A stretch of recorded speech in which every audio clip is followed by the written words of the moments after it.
हाँ जी नमस्कार, कैसे हैं आप लोग। मैं हूं हिंदी मीडियम वाला बंदा और स्वागत है HMWB एकेडमी के एक नए वीडियो में। आज की वीडियो में हम बात करने वाले हैं OS मॉड्यूल के बारे में। पाइथन में एक ऐसा मॉड्यूल जिससे आप ऑपरेटिंग सिस्टम के कुछ टास्क परफॉर्म कर सकते हो पाइथन प्रोग्रामिंग का इस्तेमाल करके। ओपन कर लेते हैं अपना VS कोड और चलते हैं डायरेक्ट प्रैक्टिकल इंप्लीमेंटेशन पे। सबसे पहले हम क्रिएट करेंगे यहाँ पे एक फाइल। हमने यहाँ पे पाइथन फाइल नहीं क्रिएट करनी है, हमने यहाँ पे एक जुपिटर नोटबुक फाइल क्रिएट करनी है जो कि पाइथन शेल को सपोर्ट करे। तो इसके लिए हमें देना है फाइल नेम .ipynb, ठीक है, पाइथन नोटबुक। तो यहाँ पे जैसे ही हिट एंटर करेंगे यहाँ पे हमारे पास कुछ ऑप्शंस दिख रहे हैं। मार्कडाउन ऐड करने के लिए आपको यहाँ पे क्लिक करना है मार्कडाउन वाले पे, ठीक है। और यहाँ पे आप कुछ भी सजाने के लिए दे सकते हो। जैसे यहाँ पे मैं देने वाला हूँ OS module in Python. And जब आप इसको रन कराओगे तो ये कुछ इस तरीके से दिखेगा। यहाँ पे जो मार्कडाउन दिख रहा है इसको आप चेंज करके पाइथन फाइल पे जा सकते हो, ठीक है। तो ये क्या करेगा, इसका इंटरप्रेटर चेंज कर देगा और यहाँ पे अगर अभी इसको रन कराता हो तो as a Python file consider होगा और रन होगा। OS मॉड्यूल में और क्या क्या पढ़ने वाले हैं उसके लिए मैं फटाफट से मार्कडाउन ऐड कर लेता हूँ। सबसे पहली चीज यहाँ पे कर लेते हैं OS मॉड्यूल को इम्पोर्ट। अगर हमें इस मॉड्यूल को यूज करना है तो हम करेंगे import OS, ठीक है। ये सक्सेसफुली चल गया है। And first thing what we can do is create directory. अगर हमें कोई फोल्डर बनाना है तो वो हम इस OS मॉड्यूल की मदद से बना सकते हैं। हमें यूज करना है os.mkdir। हमारे पास दो फंक्शन है, मेक dirs और एक mkdir। अगर तो हम इस्तेमाल करने वाले हैं mkdir का। तो यहाँ पे जैसे मुझे फोल्डर बनाना है, ठीक है, डायरेक्टरी बोलते हो, फोल्डर भी बोलते हैं इसको। तो os.mkdir करते हैं तो ये क्या करेगा, सक्सेसफुली एक फोल्डर 1 क्रिएट कर देगा, ठीक है। अभी हम यहाँ पे अगर देखें तो यहाँ पे मैं हूँ चैप्टर 6 टॉपिक्स वाले फोल्डर में और ये OS मॉड्यूल यहाँ पे है। तो अगर मैं इसको रन कराता हूँ तो आपको यहाँ पे फोल्डर 1 नाम की एक डायरेक्टरी दिखेगी। Let's run it. यहाँ पे आप देखो फोल्डर 1 करके एक डायरेक्टरी ऐड हो गई है। तो इस तरीके से अगर आप चाहो तो आप डायरेक्टरी क्रिएट कर सकते हो, ठीक है। यहाँ पे सिर्फ और सिर्फ फोल्डर के अंदर जाएंगे तो कुछ नहीं है, बट अगर हमें रिकर्सिव डायरेक्टरी क्रिएट करनी है, यानी कि एक फोल्डर के अंदर दूसरा फोल्डर भी क्रिएट करना है, तो उसके लिए हमारे पास os.makeDirs करके है। यहाँ पे हमें देना है पाथ का मतलब जैसे मुझे अभी क्रिएट करना है एक फोल्डर 2, ठीक है, folder2 /सब फोल्डर, ठीक है। सब फोल्डर बंद कर देते हैं। तो अभी आपको ये दिखेगा कि फोल्डर 2 नहीं है, ठीक है, क्रिएट कर दो। फोल्डर 2 के अंदर जाओ, सब फोल्डर 1 नहीं है, क्रिएट कर दो। If I run this you can see folder 2 आ गया। फोल्डर 2 के अंदर भी हमारे पास एक सब फोल्डर 1 पड़ा हुआ है। तो अगर आपको रिकर्सिव डायरेक्टरी क्रिएट करनी है तो मेक dirs फंक्शन का इस्तेमाल करेंगे। तो अगर सिंगल डायरेक्टरी क्रिएट करनी है तो हम इस्तेमाल करेंगे mkdir का, ठीक है। अगर आपको करंट वर्किंग डायरेक्टरी चाहिए कि आप अभी किस वर्किंग डायरेक्टरी में हो, जैसे मैं अभी चैप्टर 6 टॉपिक्स में हूँ, इसका एग्जैक्ट पाथ क्या है अगर वो मुझे जानना है तो मैं यूज करूंगा os.getcwd। गेट CWD का मतलब है गेट करंट वर्किंग डायरेक्टरी। तो यहाँ पे आप देख सकते हो ये एग्जैक्ट फाइल लोकेशन है, मैं कहाँ पे हूँ। ये मेरी जो फाइल है OS module.ipynb, ये हमारी है इस लोकेशन, ये हमारा एग्जैक्ट पाथ है। या फिर इसी में समझते हैं os.mkdir। हमने ये फोल्डर बना लिया है। अगर हम इस लाइन ऑफ कोड को फिर से रन कराते हैं तो यहाँ पे आपको देखने को मिलेगा एरर आ रहा है, file exist error, can not create a file when that file already exist folder 1। यहाँ पे हम जो फोल्डर क्रिएट करने की कोशिश कर रहे हैं ये ऑलरेडी एग्जिस्ट करता है। तो इस तरीके से हम क्या कर सकते हैं, इसको हैंडल कर सकते हैं ट्राई ब्लॉक के थ्रू, ठीक है। ट्राई एक्सेप्ट, अब ट्राई करो फोल्डर बनाने का, ठीक है, इसको इस तरीके से, और एक्सेप्ट, ठीक है। एक्सेप्ट, हमारा जो एरर आ रहा है वो ये आ रहा है फाइल एग्जिस्ट एरर। हम क्या करेंगे, अगर ये हमारा एक्सेप्शन रेज होता है, ठीक है, तो आप क्या करो, प्रिंट कर दो फोल्डर ऑलरेडी एग्जिस्ट। तो इस तरीके से आप दे सकते हो। तो अभी अगर हम फोल्डर क्रिएट करने की कोशिश करते हैं तो यहाँ पे आ रहा है फोल्डर ऑलरेडी एग्जिस्ट, कोई एरर नहीं आ रहा है, एक्सेप्शन दे रहा था, एक्सेप्शन हमने हैंडल कर लिया। एक्सेप्शन हैंडलिंग के लिए हमने पूरा एक चैप्टर ही बना रखा है तो उसको वहां पे समझेंगे, बट अभी के लिए ये बताना था कि अगर कोई फोल्डर ऑलरेडी एग्जिस्ट करता है तो उसके लिए हमारे पास एक्सेप्शन रेज होगी। एक्सेप्शन क्या होगी हमारी, फाइल एग्जिस्ट एरर। नेक्स्ट हमारा determine the name of operating system. अगर मुझे ये जानना है कि मैं किस ऑपरेटिंग सिस्टम पे काम कर रहा हूँ तो मैं पाइथन फाइल लिखूंगा एक, और वहाँ पे मुझे बस इतना लिखना है import os डॉट नेम। ठीक है, तो ये आपको बता देगा कौन सा OS यूज़ कर रहे हो आप। NT का यहाँ पे मतलब है कि ये हमारा ऑपरेटिंग सिस्टम विंडोज़ है। नेक्स्ट हम बात करते हैं अगर हमें कोई डायरेक्टरी रिमूव करनी है तो डायरेक्टरी रिमूव करने के लिए भी हमारे पास एक फंक्शन है os डॉट rmdir। अगर मैं डायरेक्टरी क्रिएट करनी थी mkdir, अभी हमें डायरेक्टरी रिमूव करनी है तो हम यूज़ करेंगे rmdir, और यहाँ पे हमें वो दे देनी है लोकेशन यानी कि पाथ। जैसे मुझे फोल्डर 1 डिलीट करना है, मैंने यहाँ पे दे दिया फोल्डर 1। तो जैसे इसको रन करते हैं यहाँ पे फोल्डर 1 डिलीट हो चुका है। ठीक है, फोल्डर 2 को अगर हमें रिमूव करना है तो फोल्डर 2 दे सकते हैं। एंड यहाँ पे मुझे देखने को मिल रहा है issue, directory is not empty. जैसे अगर आप टर्मिनल के थ्रू कोई फोल्डर डिलीट कर रहे हो तो वहाँ पे ये कंडीशन है कि अगर हमारी डायरेक्टरी एम्प्टी है तो ही आप डिलीट कर सकते हो, अदरवाइज आपको पहले डायरेक्टरी एम्प्टी करनी होगी। तो उसके लिए हम क्या करेंगे, पहले अंदर वाले फोल्डर को उड़ाते हैं। जो हमारा सब फोल्डर 1 है ये हमारा खाली है। ठीक है, तो ये डिलीट आसानी से हो सकता है। Yes, it is deleted. यहाँ पे आप देख सकते हो फोल्डर 2 में कुछ भी नहीं है। Now we can delete folder.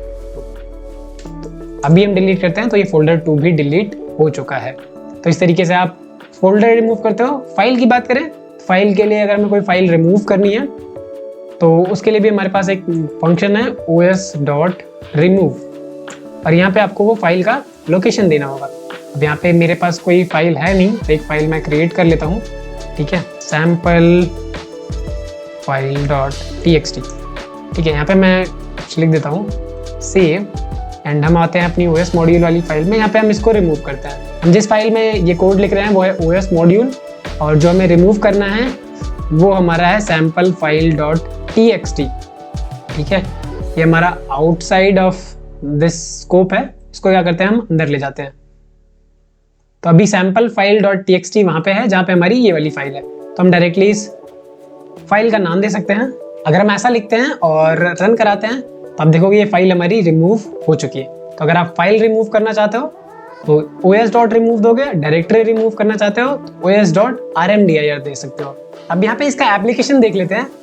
तो मुझे अपना टास्क शेड्यूल करना है अपने आने वाले 100 डेज के लिए कि मैं किस दिन क्या करने वाला हूँ।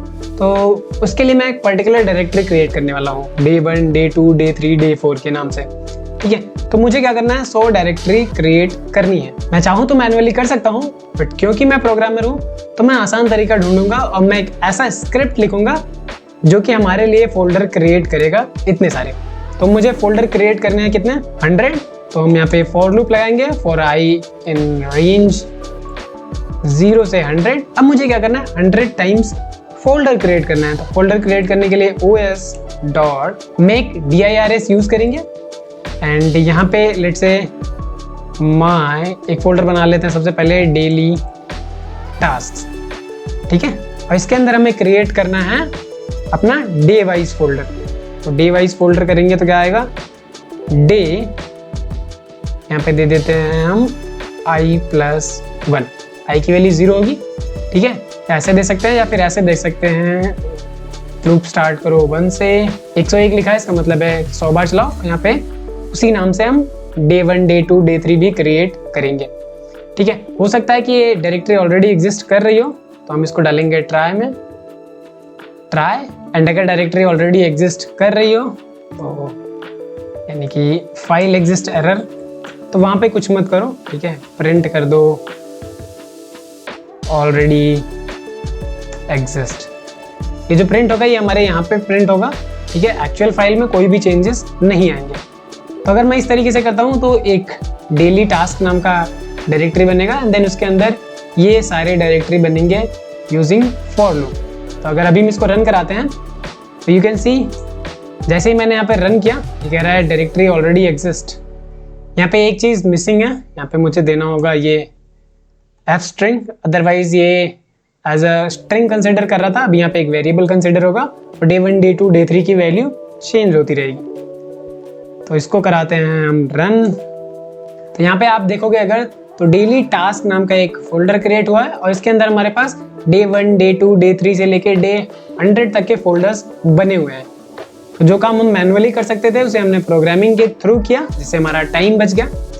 अब मुझे रियलाइज़ हुआ कि इस डे 1 डे 2 को मुझे चेंज करना है, ठीक है, या फिर बोल सकते हैं टास्क 1 टास्क 2 देना है। तो अभी हम क्या कर सकते हैं, तो अगर आप डायरेक्टरी को रीनेम करना चाहते हो तो हमारे पास रीनेम फंक्शन भी है यहाँ पे। तो हम क्या करेंगे, डायरेक्टरी में मूव करेंगे।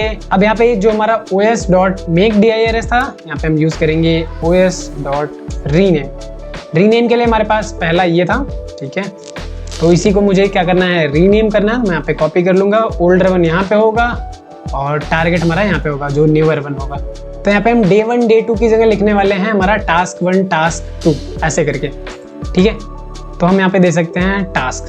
अगर अभी इस फाइल को रन करते हैं हमें देखने को मिलेगा कि सारी फाइल्स रीनेम हो जाएंगी, ठीक है। रन करते हैं एंड यू कैन सी सारी फाइल्स रीनेम होकर टास्क में कन्वर्ट हो गई हैं। तो इस तरीके से आप मल्टीपल फाइल्स को रीनेम भी कर सकते। अगर आप मल्टीपल फोल्डर्स को रिमूव भी करना चाहते हो तो इसका इस्तेमाल करके आप रिमूव भी कर सकते हो। इसको यूज करना आपको एक फॉर लूप के अंदर, और ये सारी की सारी डायरेक्टरी आपको डिलीट करके दे देगा। तो ये ऊपर जितने भी हमने यहाँ पे मेथड्स पढ़े हैं, os.mkdir, mkdirs या फिर getcwd, इन सब का इस्तेमाल आप फॉर लूप के अंदर कर सकते हो, फंक्शन के अंदर कर सकते हो। आप अपने तरीके से जहां चाहो उस तरीके से यूटिलाइज कर सकते हो। जैसे हमने मैथ मॉड्यूल के बारे में पढ़ा और ओएस मॉड्यूल के बारे में पढ़ा, उसी तरीके से और भी ढेर सारे मॉड्यूल्स हैं। जैसे सिस मॉड्यूल है, SYS, कलेक्शन मॉड्यूल है, डेट टाइम मॉड्यूल है। ऐसे ही डिफरेंट टाइप के हमारे पास मॉड्यूल्स हैं जिनका इस्तेमाल आप कर सकते हो अपने कोड में अपने रिक्वायरमेंट के अकॉर्डिंग। तो अगर आप किसी मॉड्यूल के बारे में जानना चाहते हो तो आप यहाँ पे सर्च कर सकते हो, जैसे कलेक्शन मॉड्यूल इन पाइथन। तो आपको यहाँ पे जाना है, आप ऑफिशियल डॉक्यूमेंटेशन ओपन कर सकते हो या फिर लर्निंग के लिए Geeks for Geeks, W3 school को भी फॉलो कर सकते हो। तो ऑफिशियल डॉक्यूमेंटेशन में आप जाओगे तो यहाँ पे इस कलेक्शन मॉड्यूल में जितने भी फंक्शंस हैं, जैसे नेम, टपल, डी, क्यू, चैन, map, counter, order date, default date, user list, user string, सब का डिटेल दिया हुआ है। यहाँ पे एक शॉर्ट फॉर्म में डिस्क्रिप्शन है और नीचे आपको इन डिटेल दिया हुआ है कि ये फंक्शन आपको यूज करना कैसे है, ठीक है। जैसे आपको यहाँ पे चेन मैप का यूज करना सिखाया गया है, तो यहाँ पे पाइथन कोड भी लिखा हुआ है एंड काफी सारे डिटेल में डिस्क्रिप्शन भी लिखे हुए हैं। तो आप इन सबको फॉलो करके सारी चीजें बिल्ड कर सकते हो, जो भी आपको सीखना है यहाँ पे सीख सकते हो। जैसे यहाँ पे कलेक्शन मॉड्यूल मैंने यहाँ पे ओपन किया हुआ है, आप और भी मॉड्यूल ओपन कर सकते हो। जैसे आपको यहाँ पे जाना है क्विक सर्च और सर्च करना है date time, okay, date time, ठीक है। डेट टाइम पे आप जाओगे तो यहाँ पे आपको देखने को मिल रहा है डेट टाइम पाइथन मॉड्यूल। तो आपको इस पे जाना है, क्लिक करना है, ठीक है। Basic date and time types, आपको ढेर सारी चीजें यहाँ पे भी देखने को मिल जाएंगी। अगर ये आपको पाइथन डॉक्यूमेंटेशन समझना थोड़ा सा डिफिकल्ट लग रहा है तो आप फॉलो कर सकते हो GFG या फिर W3 स्कूल को। और भी ढेर सारे प्लेटफॉर्म है लर्निंग के, उनको भी आप फॉलो कर सकते हो। हमारे कुछ एक्सटर्नल मॉड्यूल्स भी हैं या लाइब्रेरीज बोल सकते हो आप। जैसे पांडास अगर आप सीखना चाहते हो तो पांडास हमारा एक्सटर्नल टूल भी है, आप यहाँ पे जाके पांडास के बारे में सीख सकते हो। जैसे गेटिंग स्टार्टेड पे आपको क्लिक करना है and you can see the documentation of pandas, ठीक है। पैकेज ओवरव्यू दिया हुआ है, गेटिंग स्टार्टेड ट्यूटोरियल, आपको पांडास को हैंडल कैसे करना है, कैसे टेबुलर डेटा पे रीड राइट परफॉर्म करना है। तो ये सारी चीज़ें हैं जो आप यहाँ से जाके फॉलो करके रीड कर सकते हो। तो अगर आप अच्छे से सीखना चाहते हो तो बेटर तरीका यही है कि आप ऑफिशियल डॉक्यूमेंटेशन फॉलो करो, इससे आपको कोई भी कंफ्यूजन नहीं होएगा। इस वीडियो के लिए इतना ही, मिलते हैं हम हमारी नेक्स्ट वीडियो में। नेक्स्ट वीडियो में हम बात करने वाले हैं पाइथन पैकेज के बारे में। जैसे हमने मॉड्यूल्स के बारे में पढ़ा वैसे ही हम पैकेज के बारे में पढ़ेंगे। तब तक के लिए कीप लर्निंग, बाय।